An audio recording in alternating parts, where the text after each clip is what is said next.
I was in a country called Venezuela. There's a lot of political problems there. The government just tried to take everything from the people, and it was getting hard. We worked a lot with missioners. At some point in my life, I figured that what God wanted me to do, whatever He wanted me to tell through other, was like a puzzle. So one person the first time, without me knowing him, like just knowing my name, not even knowing anything about my life, they just said that, yeah, God's calling you to work for the ministry and to work for a church. And then a couple months after, somebody else from a whole different country that speak a whole different language used to tell me the same thing. Hey, I feel like God is calling you. It happened like that often, like every couple months. Every time we had a missioner from different countries, they always had the same thing to say from God to me. And at some point I realized that it was actually God kind of like making a puzzle, just putting the pieces together on my life and telling me that through the years, different people from different countries, not even knowing that other person exists,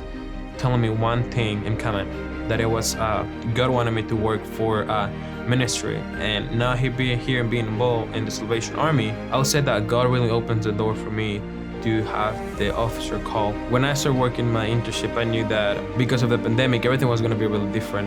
Everything was going to be just completely changed of what I saw from my parents and from what they experienced. But I feel like it was just I feel like it's more personal for me because it's way different that I saw, and it's more like me and know from the experience from others. So it's like my own experience. I feel like going to ministry, it's like just going full speed to finish something that you really actually want to do. When I'm doing something, I want to finish no matter what. And I feel like being called, it's not a race, but it's something that God asks you to do. And sometimes it's really hard to say no, and especially when God asks us to do something, I feel like we always need to say yes no matter what God is asking us to do.